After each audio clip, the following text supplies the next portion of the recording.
Hello and welcome back to FPL Mate. It's been a while and I'm so excited to get back and start making videos again. As you can see, there's a face to the name now of FPL Mate. I wasn't actually planning on doing videos with my face in until next season, but as we know, there's been a little time off. It's kind of given us an opportunity, well, me an opportunity, to try and improve the quality of the content and make this the best channel it can possibly be. So yes, welcome back. I'm so glad to be back to the home of slightly above average FPL content.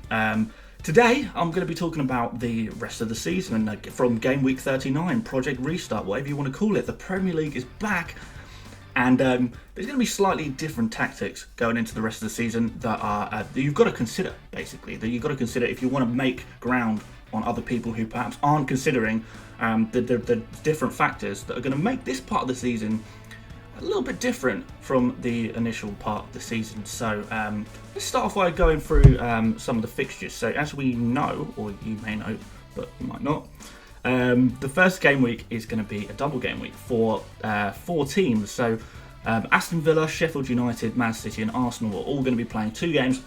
So definitely something to be considering. So the fixtures from Wednesday, the 17th of June, so just about a week away. So it's really coming up soon. So we've got Aston Villa versus Sheffield United, Man City, Arsenal, Norwich City, Southampton, Tottenham versus United. That's going to be a huge game. Watford, Leicester City, Brighton, Arsenal. So that's one of the second of the double game weeks. West Ham, Wolves, Bournemouth versus Crystal Palace, Newcastle, Sheffield United, another double. Aston Villa, Chelsea, another double. And Everton, Liverpool, nice Merseyside derby. Again, that'll be a huge game. Man City versus Burnley. And that's the final double, and that will be played on the Monday. So the game's spread out quite a lot. We'll be able to see and watch pretty much, I think it's every game is on at a different time, so you'll always be able to watch your FPL assets if you choose to. So it's really exciting stuff.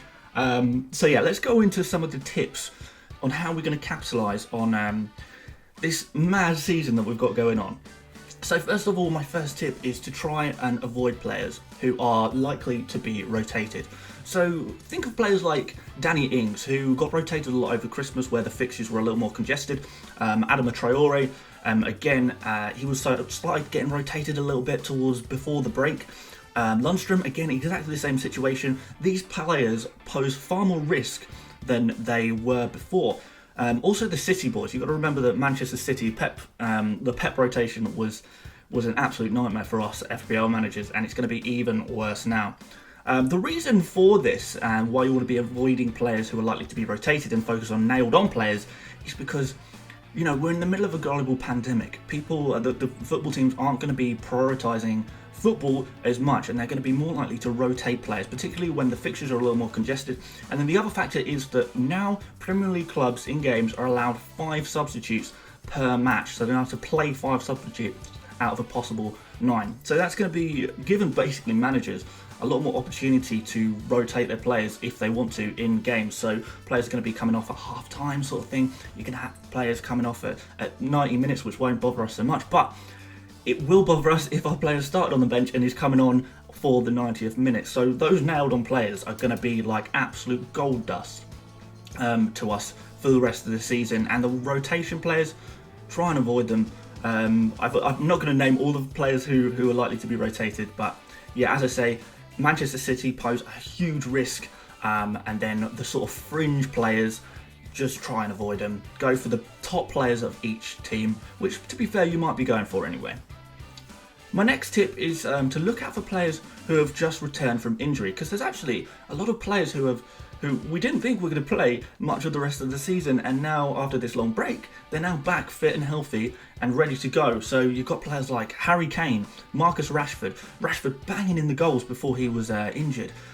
Kane wasn't banging in the goals as much, but he's got a long consistent amount of data that suggests that he's a great goal scorer and a valuable FPL asset. Son again was injured before the break. He's going to be coming back fit and firing. I think I prefer him to Kane as a Spurs asset, if I'm honest. Paul Pogba, big risky one, but obviously a fantastic player. And last season in FPL, he proved to be a huge asset. And then you've got players like Laporte, who, of the Man City players, is actually one of the more nailed on ones. So if you want to capitalise on some Man City clean sheets. I think he's going to have to be the one that you go for. So he's going to be back, hopefully nailed on.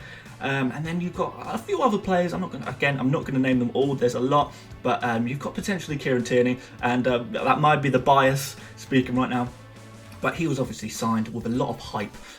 He got a lot of sort of assists and created a lot of chances in the Scottish Premier League. So, you know, he could come up a cropper and be absolutely fantastic for Arsenal. Next up is form. So a lot of our decisions in FPL are based on the form of a player. If a player's doing well, you know, you buy them in, you bring them in. But you can't really consider form. So if a player played really well in the last game week that was played, which was, I believe, game week 29, was it 29? If a player played really well there, then, you know, I'm not sure you can consider him to be, expect him to be good now, because the form is sort of out the window. These players, whoever it is, they've been on a break for months, so any form that they had is a little bit out the window. So you've got to instead focus on players who have consistently shown quality throughout the whole season, or perhaps throughout previous seasons. Pick the true best players rather than players who are just in good form.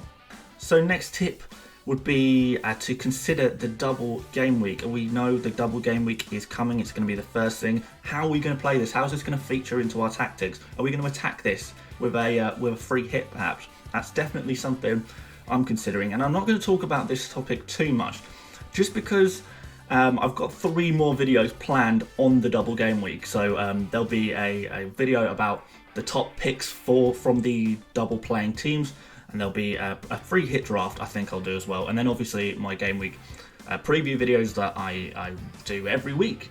So make sure you stay tuned to them. If you're not subscribed already, please do consider sticking around for those ones. I hope they'll be good. Next up is, don't worry so much about home and away. Certain teams are not playing at home when they should be, and are going to be playing in neutral venues. And even when a team is playing at home, there's no crowd, and we've sort of seen in the data from the Bundesliga that home and away is really not really making a difference right now. So because there's no crowd behind teams, every team that's playing in these empty stadiums is basically experiencing the same thing, whether they're home or away. So whereas before we might say, oh, let's captain a player because he's playing at home this week, you might want to chuck that out the window. If a player's got a good fixture away from home, just treat it as if they're home. Treat every game as if it was a home game, and hope for the best, because it's probably going to come out that way.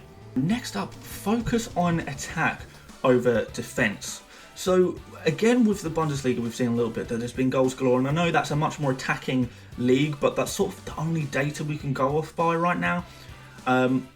It's also generally considered that it's much easier to stay on your game attackingly than defensively. When you're defending, it's really useful to be defending against other players, whereas you're attacking, you can sort of take set pieces, you can do your shooting practice, penalties, whatever. It's much easier to practice being an attacker when there's a pandemic and you can't touch anyone. Basically, when you're a defender, you need to be training with other people, and obviously a lot of teams haven't been able to do full training for very long. So the attackers, you would expect, are much more on their prime, ready to go right now than the defenders.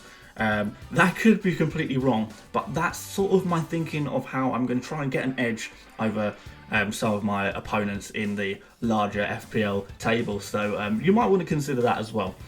Next up, and it's a bit of an interesting one, is to focus on teams in the table who are either at the top or at the bottom, and ignore the middle ground. The reason is because the teams at the top and the teams at the bottom have something to fight for. Again, you've got to try and play into the psychology of this being a global pandemic. If you're a mid-table team, you know you're not going to get relegated, you know you're not going to be able to contend for those Europa League spots, those Champions League spots, then what are you playing for? Every day you go to football and you risk taking the viruses back to your families and your friends, and you sort of might think, I'm not going to go up for as many headers, I'm not going to go in for as many challenges, I'm not going to try and nudge off a player off the ball, and they might sort of essentially just let the opposition do whatever they want to them, because who cares? Football is nothing when there's a global pandemic going on at the end of the day. And this may play a part into managers' tactics as well. So we could see mid-table teams rotating a lot more, and all sorts, like the points I've made above about rotation. So the mid-table teams, teams we're going to want to avoid. So I've got here 10th to 14th is the bracket, the current bracket, where I would say these teams aren't really playing for anything. And you might disagree, but Burnley, Palace, Everton, Newcastle, Southampton, they're not going to get relegated. They're not going to get any Champions League or Europa League spots.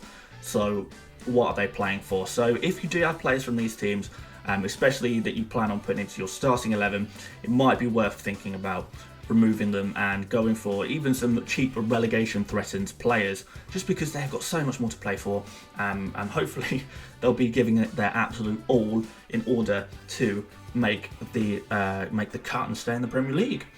So those are my tips for the return of the Premier League. I'm super excited for it to come back, and I hope you are too. I'm so excited to make more videos. So if you did enjoy this, please do leave a like.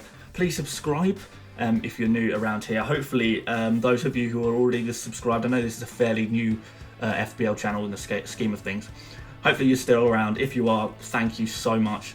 Let me know if you've got any additional tips that you'd like to contribute, and what you thought of the tips that I've said. So thank you for watching, and I'll catch you on the next one. See you later, guys.